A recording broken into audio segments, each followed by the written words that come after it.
dokter, setelah menjalani ablasi tiroid nih dokter, biasanya ada nggak sih dokter efek sampingnya gitu dokter? Secara umum efek samping kalau untuk yang hipertiroid adalah air ludahnya kering, Mbak. Ya, karena dia akan meradang atau melancarkan radiasi daerah sekitar kepala leher kan. Otomatis kelenjar saliva atau kelenjar ludahnya ini akan mengalami iritasi. Makanya pasien kita sarankan atau kita rekomendasikan untuk banyak minum sama minum yang tinggi vitamin C. Jadi biar air ludahnya terangsang. Kalau air ludahnya terangsang, terpacu, jadi pengeluarannya akan jauh lebih bagus. Termasuk pada pasien yang kanker tiroid, kita juga merekomendasikan untuk banyak minum supaya obat iodium yang kita masukkan, iodium 131 ini yang kita berikan, yang tidak dipakai atau tidak ditangkap segera dibuang. Cuman ini yang harus kita ingatkan ke keluarga pasien, kasus terapi ini akan sangat berbeda. Dan waktu paruhnya iodium 131 ini panjang, hampir 1 minggu, sekitar 7-8 hari. Otomatis menjaga jarak sama keluarga yang sehat, terutama ibu hamil, menyusui, dan anak-anak, butuh waktu lebih lama. Makanya biasanya kita edukasi, kalau terapi kanker mungkin saya personal akan mengedukasi ibu akan atau pasien, karena dominan kanker tiroid adalah wanita, Mbak.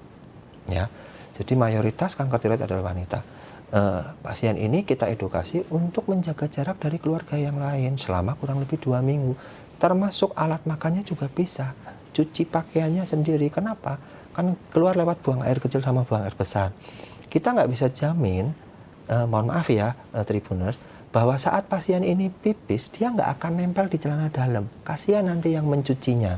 Kalau kita kan sudah ada radiasinya. Kalau misalnya ART-nya atau mungkin keluarga yang mencuci, kasihan dia terkena paparan radiasinya.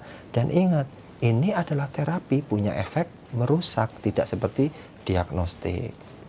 Makanya itu yang harus kita edukasi di keluarga ataupun di pasien supaya persiapannya jauh lebih baik.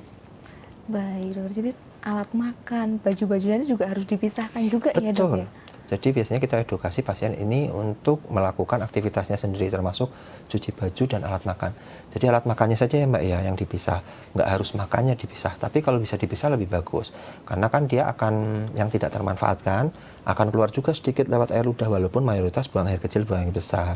Takutnya itu nempel nih di sendok. Nah sendok ini kalau nyelup ke kuah atau ke makanan, kan otomatis sekitar makanan itu ada radiasi.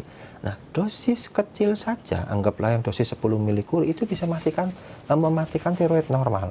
Apalagi yang dosis terapi kanker itu kan 150, kita takutnya mengganggu atau merusak tiroid normal keluarga yang lain. Makanya ini harus diedukasi. Baik dokter, jadi walaupun sendoknya aja yang nyelup di sayur ya dok ya?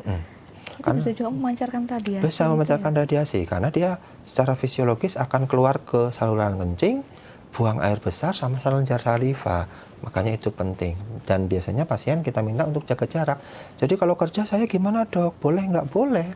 Cuman jaga jarak. Jarak ideal aman setidaknya 2 meter. Jadi pasien kalau di rumah boleh ada keluarga lain, tapi jangan peluk-pelukan. Kalau sekedar simpangan nggak apa-apa. Tapi otomatis duduk bareng, makan bareng. Kita rekomendasikan untuk kanker tiroid 2 minggu. Biasanya untuk pasien hipertiroid kan dosisnya jauh lebih kecil. Biasanya cukup 3-1 minggu, 3 hari sampai 7 hari. Makanya ini yang biasanya kita edukasikan ke pasien supaya meminimalisir paparan radiasi, terutama ini radiasi terapi ke keluarga yang lain. Baik dokter. Nah,